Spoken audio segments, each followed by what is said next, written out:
Good morning, silver band trumpet players and baritone player.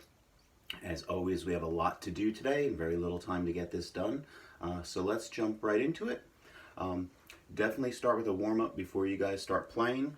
A really good one to do is on page 12, number 43 in your red book. That's just the half notes and quarter notes.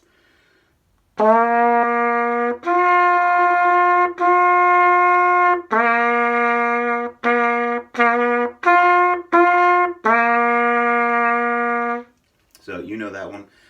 Any of the long tone exercises from your lesson packets.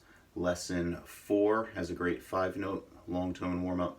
Lesson 6, the page with Twinkle Twinkle, also has a great one as well.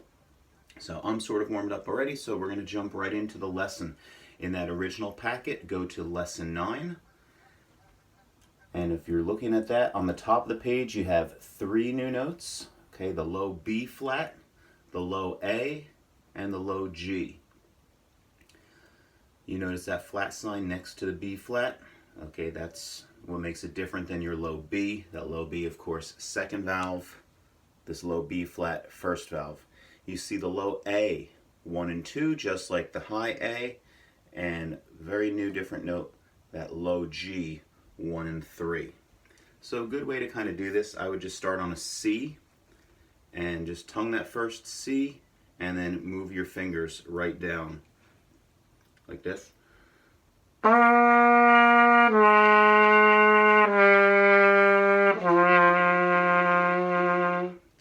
Now these low notes, these are great for developing that lip flexibility. I said that probably at least 17 times in a video lesson yesterday. But the importance of getting those lips nice and flexible, it will help you with the high notes. Believe it or not. You may have some trouble with these low notes at first. Okay, anytime you go to an extreme on the instrument, the high notes, the low notes, it's something you have to work at. So just keep working at this, slow down that air, open up the aperture. I'll move a little closer. Open up the aperture when I'm playing the low G. You can actually see how far apart my lips are to get that buzz, that low, that really slow buzz. Okay, so we're going to start just kind of right on the top of the page. Lesson 9. If we look at line number 2, okay, just kind of goes right through there, introduces those new notes. We're in 4/4 time, and if you look at the beginning of the line, you see that flat symbol right before your time signature. Okay, that's called your key signature. We've done that before. So here's line 2.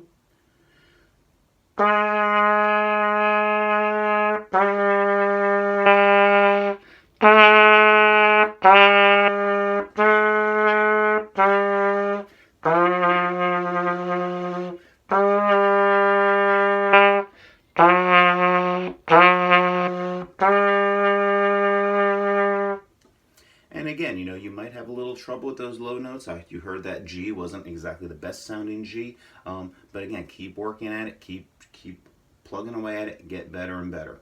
Line number 3, what's the time signature? It changes. Yes, it's 3/4. We still have that flat sign in the key signature, so I know my first note is going to be B flat. That new first valve, low B flat. And line 3 goes like this. 1, 2, 3.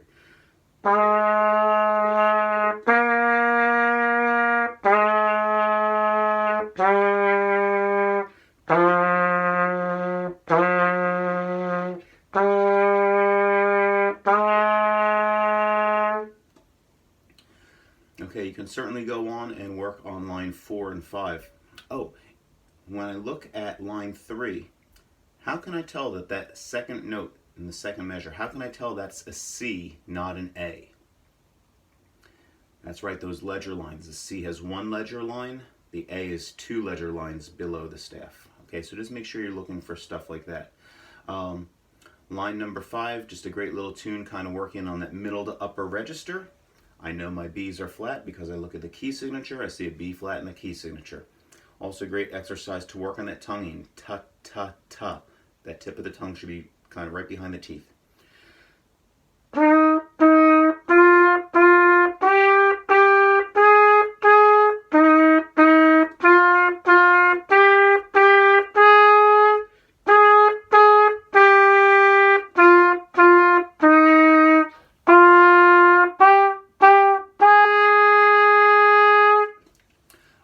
look ahead, especially on those longer notes. You notice how the rhythm pattern kind of changes in that second to last measure.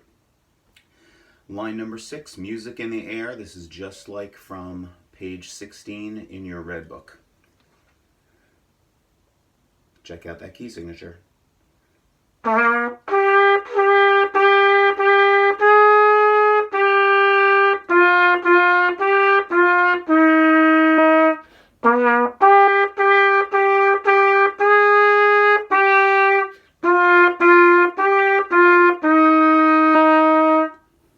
Okay, going right through the rest of these, down the valley, the rest of these exercises or lines, they're all in 3/4 time, and they both have that B flat and the key signature, working on using that newest note, one of the newest notes.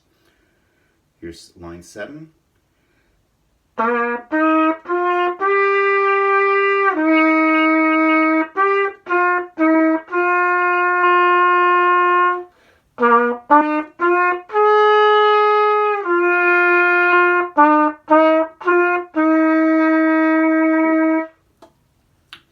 You notice that there's no dynamic indications in these, nothing underneath the music to indicate piano, soft, forte, loud, or any of the variations in between.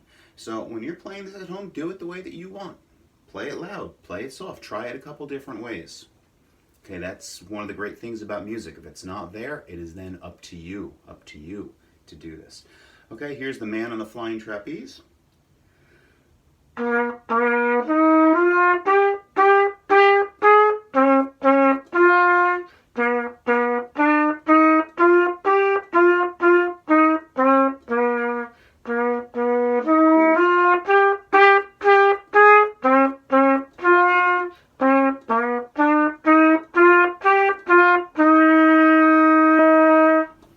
Okay, so that's lesson 9.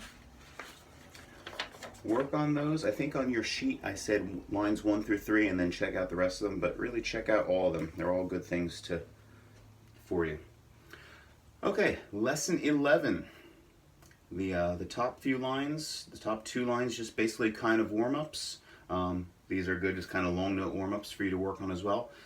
If you look at the top of the page, we have our new notes, the high B, second valve, just like the low one, and the high C, open, just like your low C. Okay, so I'm looking down at line number 3 now, and this incorporates those new notes, just kind of slow.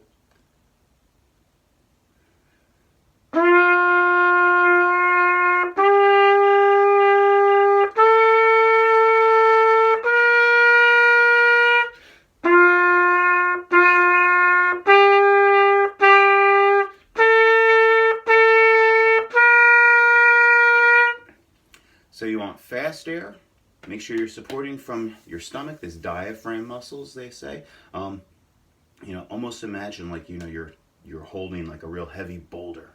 Okay, that's kind of that feeling that you want to have in your stomach, like you're holding a really heavy package or a heavy boulder. Make sure you're holding that trumpet up, supporting. Take out the pencil that you're supposed to have and draw a little upward arrow underneath the B and the C. That's a sign that one of my band directors that I had used for me, just to indicate fast air. Okay, line number 4 kind of puts all these notes together. It's sort of a read 2 notes exercise.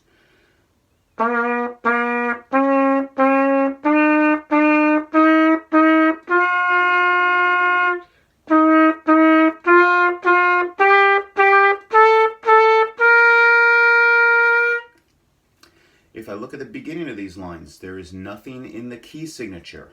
Okay, nothing between your treble clef and your time signature. In this case, it's 4/4. So that's how I know that these B's are indeed B's, not B flat. Okay, second valve using that new note. Number 5, theme by Beethoven. 4/4 time, nothing in the key signature.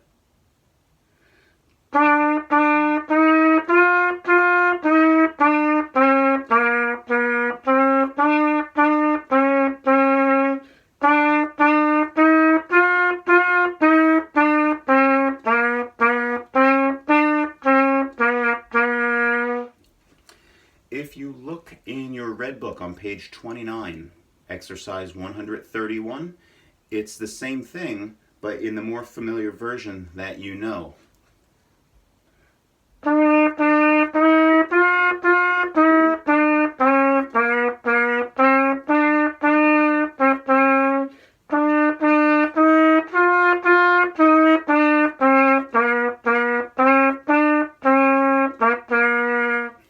And you'll notice in your red book, why does it sound different? It looks different. Those quarter notes at the end of each phrase, they have the dot. They're called dotted quarter notes, and you have single eighth notes.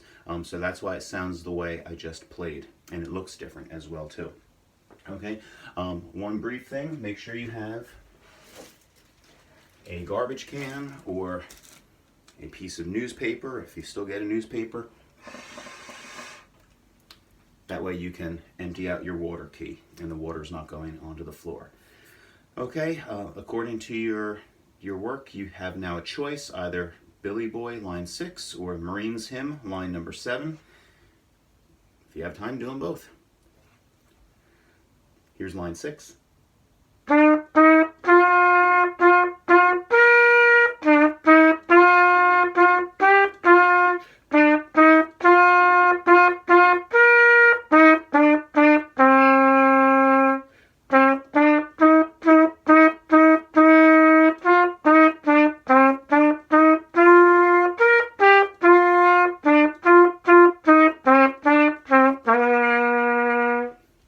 So pretty straight ahead on that one.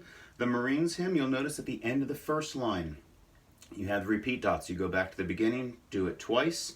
At the end of the second line, you have the indication D, C, Al fine. Go back to that first line and play until the end of the first line where you see fine. I'm just going to play the first line once though, so just remember that. You are supposed to repeat it.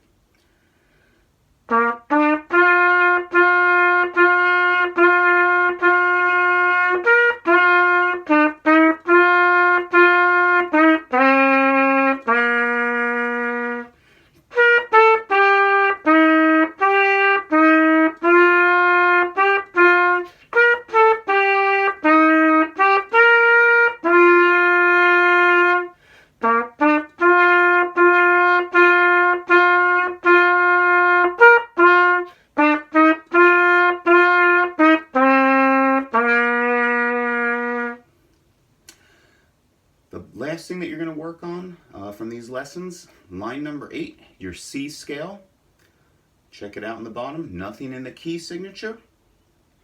So look ahead to that 7th note. Is it B flat or is it B? It's B. Second valve B. Maybe circle the key signature at the beginning, or the lack thereof, at the very beginning of the line. And I want you to remember, when you get to that 7th note, to the B, it is going to be second valve. Okay, so here's line 8, the C scale.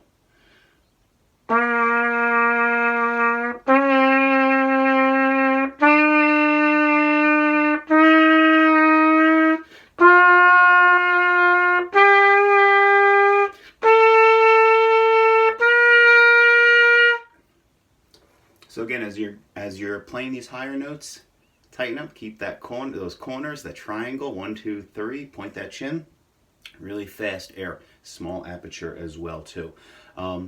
If you have time, you can turn over that page. Lesson 12 makes more use of that C scale. That C scale is one of your requirements for Hawks Band for next year. Okay, so I hope this finds you all well, and we'll see you soon.